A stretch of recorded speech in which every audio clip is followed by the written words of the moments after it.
In the natural world, symmetry is often a defining principle.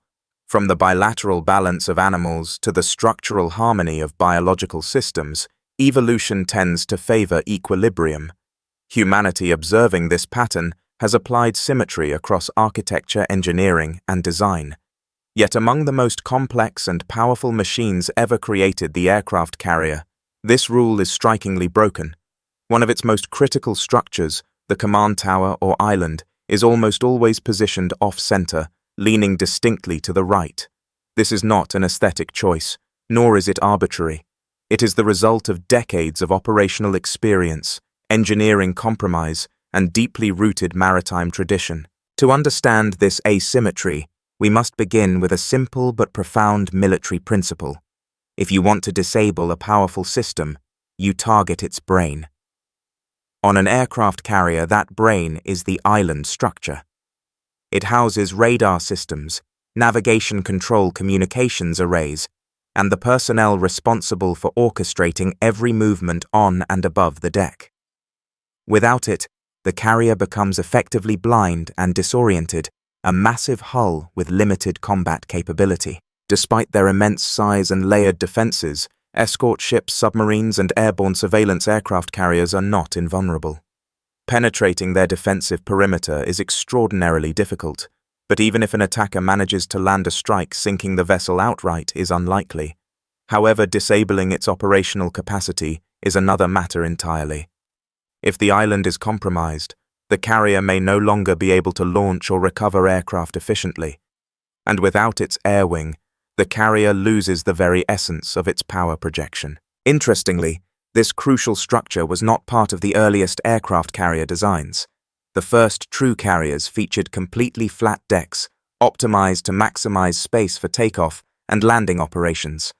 At the time, aviation itself was still in its infancy, and the complexity of managing multiple aircraft simultaneously had not yet become apparent.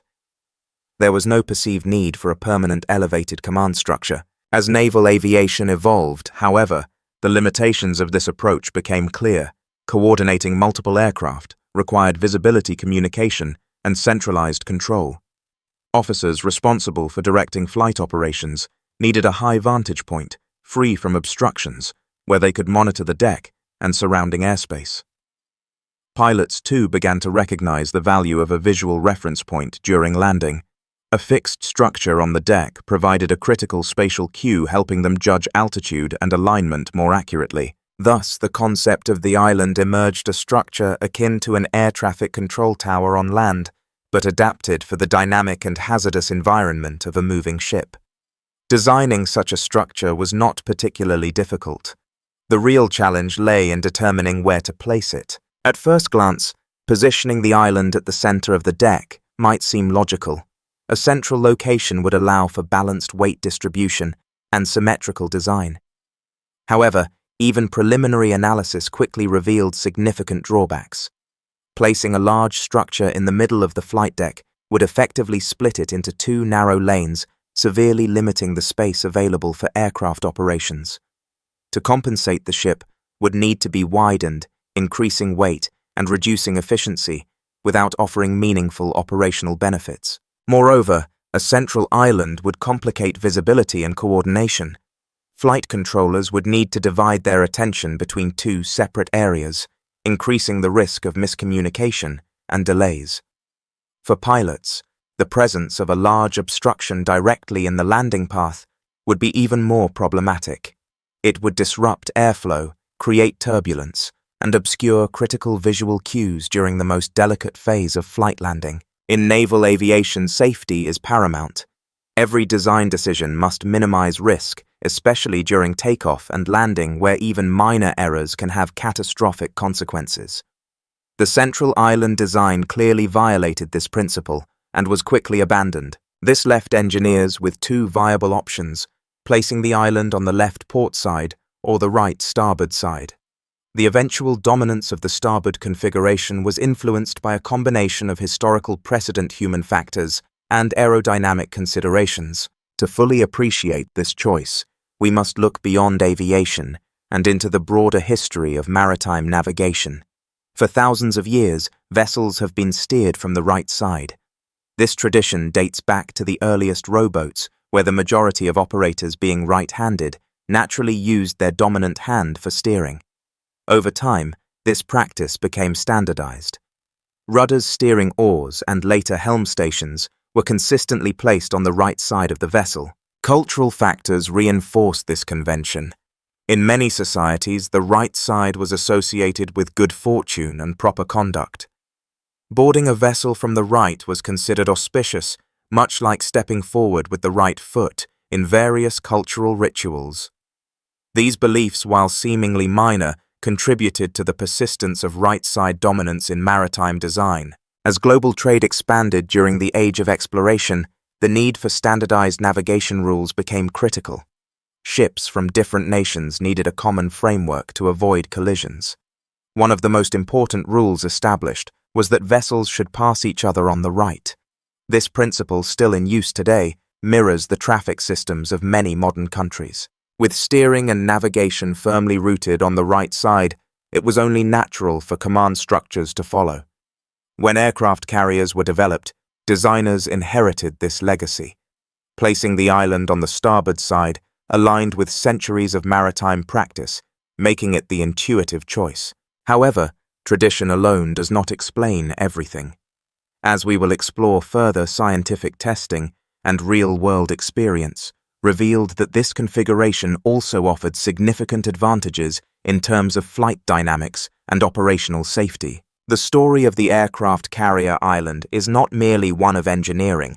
It is a convergence of history, physics, and human behavior. What may appear as a simple design choice is in reality the product of countless lessons learned over decades of innovation and conflict. We will dive deeper into the aerodynamic forces at play, the role of early aircraft design in shaping carrier layouts, and the rare historical exceptions that challenged this now universal standard. While historical convention provided a strong foundation for placing the aircraft carrier island on the starboard side, it was ultimately science, particularly aerodynamics and operational testing, that cemented this configuration as the global standard. As naval aviation matured, engineers and pilots began to better understand how aircraft behavior, especially during critical phases like landing and takeoff, interacted with the physical structure of the carrier itself. To appreciate this, we need to revisit the era of propeller-driven aircraft, particularly during the early to mid-20th century. At that time, most carrier-based aircraft used piston engines, with propellers rotating clockwise when viewed from the cockpit. This seemingly minor detail had a significant aerodynamic consequence. As the propeller spins, it generates torque in the opposite direction, subtly pushing the aircraft to roll or yaw to the left. Under normal cruising conditions, this effect is manageable. The forward momentum of the aircraft stabilizes its motion, and pilots can compensate using control inputs. However, during landing, when speed is reduced and lift is more fragile, this leftward tendency becomes much more pronounced. The aircraft is in essence less stable and more susceptible to drift. Now consider the environment of an aircraft carrier deck. Landing on a moving, relatively narrow strip of steel in the middle of the ocean is already one of the most demanding tasks in aviation. Pilots must approach at precise angles, maintain strict speed control, and align perfectly with arresting cables that will bring the aircraft to a sudden stop. There is little margin for error. In cases where a landing attempt fails, whether due to misalignment or failure to catch an arresting wire, the pilot must immediately execute a bolter, rapidly applying full throttle and taking off again. In such moments, instinct and physics guide the aircraft's movement. Because of the torque effect, the natural escape trajectory tends to veer slightly to the left. This is where the placement of the island becomes critically important. If the island were located on the left side of the deck, it would sit directly in the path of this natural recovery maneuver. A pilot executing a bolter could find themselves heading straight toward a massive steel structure with only seconds to react. Even if a collision were avoided, the disturbed airflow around the island could destabilize the aircraft at a dangerously low speed. Aircraft carriers are always oriented into the wind during flight operations.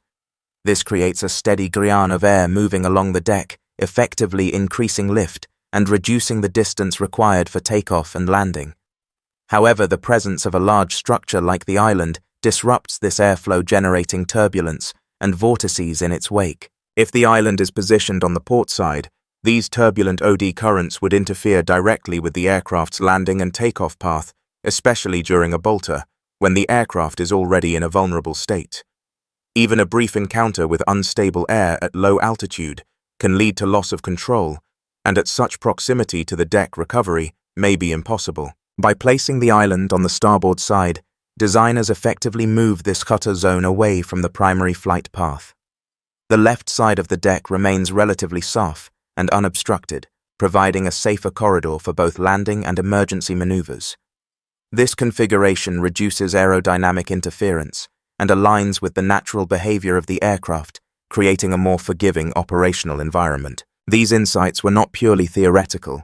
They were validated through extensive testing and, in some cases, hard-earned experience. Over time, navies around the world converged on the same conclusion: the starboard island configuration offered the best balance of safety, efficiency, and practicality. However, history does record a few notable exceptions cases where designers deliberately chose to place the island on the port side. Perhaps the most famous examples come from Imperial Japan in the 1930s. In an effort to innovate and potentially improve carrier group operations, Japanese engineers experimented with left-side island placements on certain carriers. Their reasoning was strategic. In large carrier formations where multiple ships operate together, all vessels with starboard-side islands would require aircraft to approach from the same direction, typically from the port side. This could lead to congestion in the airspace, increasing the risk of mid-air conflicts or delays during recovery operations. By introducing carriers with port-side islands, Japanese planners hoped to create a more flexible system. Aircraft could be distributed across different approach patterns, reducing traffic density and improving overall efficiency. In theory, this was a clever solution to a complex problem. In practice, however, the results were less favorable. Pilots operating in mixed formations where some carriers had islands on the right and others on the left often experienced confusion, particularly in low visibility conditions or during nighttime operations. Identifying the correct carrier and aligning with the appropriate landing direction became significantly more difficult. There were instances where pilots approached the wrong carrier or attempted to land from the incorrect direction, creating dangerously unpredictable situations on the flight deck. Although these incidents did not always result in catastrophic accidents, the frequency of near misses was enough to raise serious concerns. Ultimately, the experiment was short-lived. The carriers involved did not survive long enough to establish a new operational doctrine, as they were lost during major naval engagements in World War II. More importantly, the concept itself was deemed impractical and unnecessarily risky. The global naval community observing these outcomes reinforced its commitment to the starboard standard. In the decades that followed, this configuration became universal. Whether in the fleets of the United States, Europe, Russia, or Asia, aircraft carriers consistently feature their islands on the right side. This uniformity is not merely a matter of tradition. It is a reflection of accumulated knowledge, shared experience, and a collective prioritization of safety. Even nations that once experimented with alternative designs have embraced this standard. Modern vessels, regardless of their classification or technological sophistication, adhere to the same fundamental layout. It has become, in every sense, an unwritten rule of naval architecture. Yet as we look to the future, new technologies may challenge even the most established conventions. The rise of unmanned aerial vehicles, advanced automation, and artificial intelligence is transforming the nature of flight operations. Systems capable of precise autonomous landings reduce the reliance on human intuition and visual cues. Aircraft no longer need to compensate for torque in the same way, and control systems can adjust dynamically to environmental conditions. In such a scenario, the traditional constraints that dictated island placement may become less relevant. Designers could explore new configurations, perhaps even eliminating the island entirely in favor of distributed sensor systems and remote command centers. The flight deck could become a fully optimized, unobstructed surface, free from the limitations imposed by human-operated control structures. These possibilities remain largely theoretical for now, but they point toward a future where even the most enduring design principles may be reimagined. The aircraft carrier, long a symbol of naval power and engineering excellence, continues to evolve alongside the technologies it supports. What remains constant, however, is the underlying philosophy that has guided its development, a commitment to safety, efficiency, and adaptability. The placement of the island on the starboard side is not just a design choice, it is a testament to decades of learning, experimentation, and refinement. If you found this deep dive into the hidden logic of military design insightful, consider sharing this video with others who are curious about the science behind modern warfare. Don't forget to subscribe to Strategy Scope for more in-depth analyses and leave a comment below with your thoughts or questions. Your engagement helps us continue exploring the fascinating intersection of technology, history, and strategy.